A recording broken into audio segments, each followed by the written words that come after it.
Olá, amigos, tudo bem? Meu nome é Josemar Bueno e hoje vou comentar essa notícia que diz corte de geração, a mais nova ameaça do setor elétrico. Bom, aqui diz então que a estimativa de perdas é de R$ 1 bilhão ou mais, né, com esses cortes então, e diz que empreendedores já começam a entrar na justiça em um processo que se assemelha com aquele do risco hidrológico. Então é isso que eu vou falar no vídeo de hoje. Mas antes quero fazer rápidos dois convites para você. E o primeiro convite é para que conheça o nosso grupo de negócios. Ele funciona como um super network. Então nós temos 2 lives semanais onde nós falamos sobre tendências regulatórias, oportunidades de negócios, modelos de negócios. Também temos um grupo fechado no WhatsApp, temos treinamentos exclusivos e mentoria. E o segundo convite é para que conheça o nosso curso de Mercado Livre de Energia. Todos os links, pessoal, estão na descrição deste vídeo e agora vamos para o nosso conteúdo. Bom, então para explicar, pessoal, eu vou precisar contextualizar com a dinâmica na rede elétrica. Então vamos lá, imagine uma situação em que você tem uma necessidade, né, que seria de mais ou menos aqui 0,150 megawatt médio. Do outro lado, você tem os contratos, né? Tanto os contratos com a distribuidora, com a transmissora, com os comercializadores, com os geradores, ou seja, todos estão preparados e sabem que você vai consumir anualmente, ou seja, é um consumo futuro. A média é de 0,150 megawatt. Então, do outro lado, você tem os contratos e você tem também o operador nacional do sistema monitorando quem está injetando essa energia e fazendo toda a operação.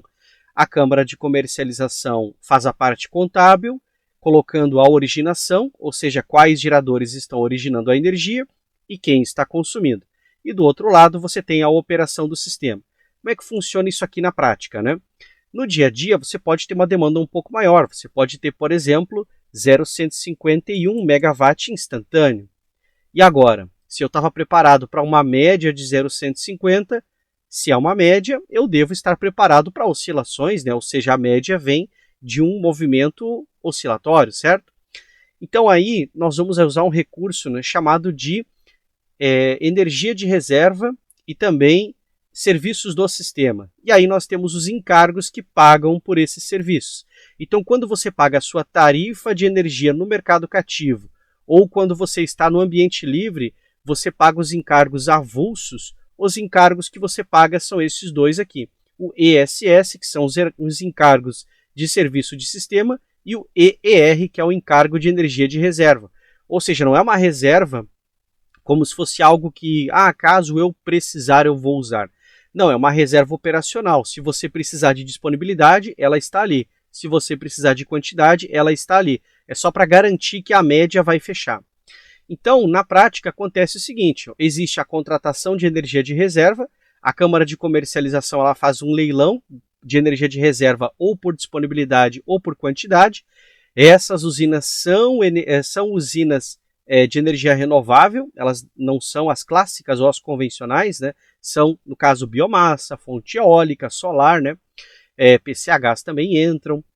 E aí o que acaba acontecendo é isso aqui, ó. Você tem agora, digamos, uma liquidez, porque você garante que sempre tenha energia disponível na média, né? Lembrando que na média.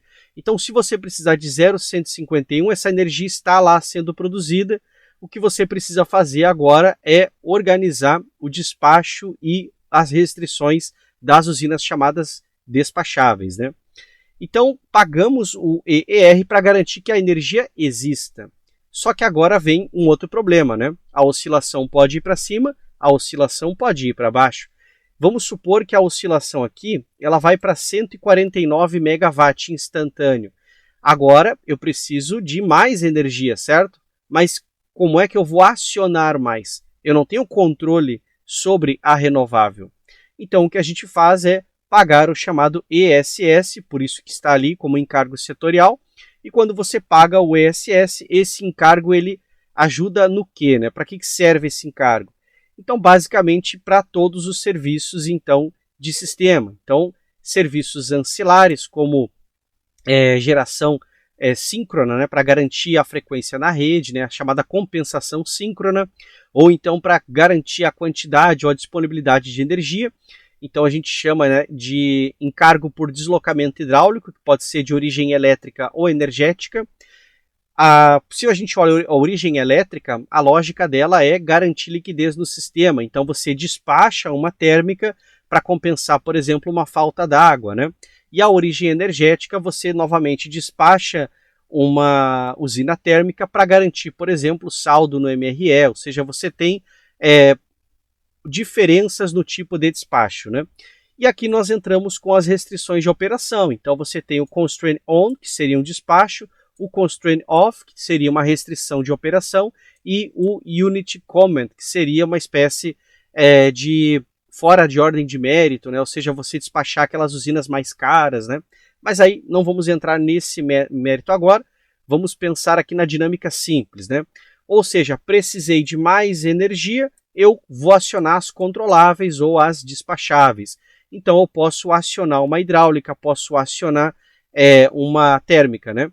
Nesse caso aqui, eu estou consumindo menos do que a média. Então tem energia sobrando aqui sendo produzida pelo eólico, né? E aí eu vou fazer o quê? Uma restrição de operação. Eu vou guardar essa energia para mais tarde. Se eu tiver o contrário, por exemplo, eu exigir mais da rede, muito mais, fiquei fora da média, né? Não consigo fazer mais esse jogo de devolução e restrição. Agora eu tenho que entrar com energia nova, né? E aí a gente entra com o despacho, ou seja, vou novamente controlar essas fontes aqui. O que acaba acontecendo é que cada vez mais nós temos menos térmicas despacháveis, porque o custo é enorme e o impacto ambiental também é complicado, e temos cada vez mais, né, outras usinas aqui, no caso que são limpas e renováveis, como biomassa, solar, PCHs, né?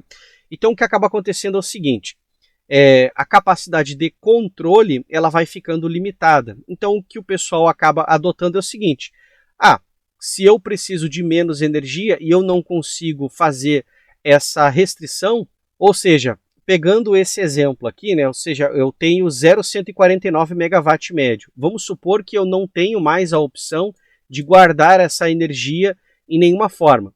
Então veja assim, por exemplo, os reservatórios hidráulicos vamos supor que estejam cheios, ou eu tenho gargalos na transmissão e não consigo fazer o chamado deslocamento hidráulico ou deslocamento energético. Então eu não consigo usar a reserva hidráulica para compensar essa energia que está nesse momento sobrando, né? Porque diminuiu o consumo, mas eu não tenho controle sobre a geração de energia renovável, né? O que eu posso fazer aqui? Hoje o que se faz é cortar, né? Ou seja, você restringe aqui, você impede que eles injetem na rede. Só que se você impede que eles injetem na rede, o empresário, quando ele faz o investimento nesse tipo de usina, ele pensa o seguinte, né? Sempre que eu for injetar na rede, eu vou ganhar pelo menos o valor do PLD. Ou seja, ele tem uma parte da energia que está vendida, que são os contratos que ele atende, então aí tudo bem, porque tem toda uma contabilização, não afetam os contratos, essas operações, porque você de fato está atendendo os lastros, né? Então não tem nenhum problema. Agora, quando você espera pelo valor do PLD, aí é complicado, porque você vai para zero, né? Se você corta, se você não pode injetar na rede, ou se você tem um estrangulamento e você não tem fluxo de potência, né? Então, qual a solução disso, né? Na verdade, a solução ela já existe, por quê? Porque, novamente, basta olhar para os outros países do mundo, né? O Brasil está praticamente 30 anos atrasado com o setor elétrico, né? Nos outros países você tem o armazenamento distribuído, você tem mecanismos, por exemplo, de reserva que são controláveis. Um exemplo bem simples e que foi falado recentemente, foi divulgado, eu comentei aqui também no canal, que são as usinas hidrelétricas reversíveis em Portugal. Então são usinas que na verdade são estações de armazenamento de energia, que a gente chama de storage, que são o armazenamento, e é o armazenamento hidráulico. Então elas têm uma capacidade de guardar grandes quantidades de energia. E aí você consegue fazer o balanço, porque primeiro, você paga as operações com os encargos justamente para serviços ancilares, e ao mesmo tempo, então, você tem segurança energética, ou seja, basta o Brasil adotar um sistema de armazenamento distribuído, então ficaria mais ou menos assim. Quando você produzisse mais do que precisaria, essa energia, então, seria armazenada em um storage. Fazer um desenho de uma bateria aqui para ilustrar, né? Então, mais e menos, né? Então, aqui a nossa bateria, né? Ou seja, pode ser armazenamento hidráulico, pode ser armazenamento térmico, pode ser armazenamento por ar liquefeito, pode ser armazenamento por baterias, né, como a gente conhece, íons de lítio, sódio, enxofre, chumbo ácido de segunda geração, né, ou não sei se como eles chamam agora de última geração, mas novas baterias, né? Temos também armazenamento por ar comprimido, temos várias formas de armazenamento para fazer. E se você faz distribuído, que é a ideia do RED, né, recursos energéticos distribuídos, você então garante que você tem onde alocar sempre a energia, porque se a pessoa não está usando agora, mas ela pode querer usar depois, né? Ah, Josemar, mas e se ela não usar depois? Não tem como ela não usar, porque vai acabar acontecendo o seguinte: se a energia ela ficar guardada e passa muito tempo e você precisa guardar as novas que vão ser produzidas, né? Você diminui o preço e aí você vende pelo menos num valor, ou seja, melhor do que zero, né? Então você tem ali aquela energia que está literalmente sobrando, ela acaba sendo vendida por um preço mais baixo, né? E o consumo ele atende, né? Porque se o preço da energia cai, o consumo aumenta. As pessoas aproveitam, né? Como se fosse aquela promoção, né? Só que para isso precisamos ter um mercado de energia livre, um mercado onde você tenha um sistema de armazenamento distribuído, e aí nós não vamos precisar de um supercontrole centralizado operacional. O ONS vai se preocupar apenas com o macro e não com situações pontuais, porque as próprias células locais armazenam os excessos locais. Você só tem um controle um pouco mais macro do sistema. Eles não têm que se preocupar agora com questões muito pontuais e, ao mesmo tempo, com questões muito macro, né, no mercado, né? Lembrando, contabilização de energia é uma coisa, operacionalização é outra, né? Então, a operacionalização você tem que fazer funcionar, o fluxo de potência tem que estar bem estabelecido, né?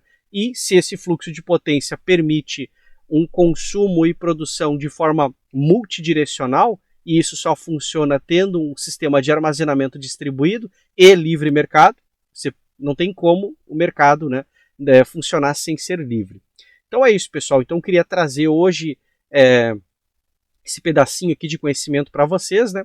E vamos lá. E não esqueçam do nosso grupo de negócios e do nosso curso de Mercado Livre de Energia.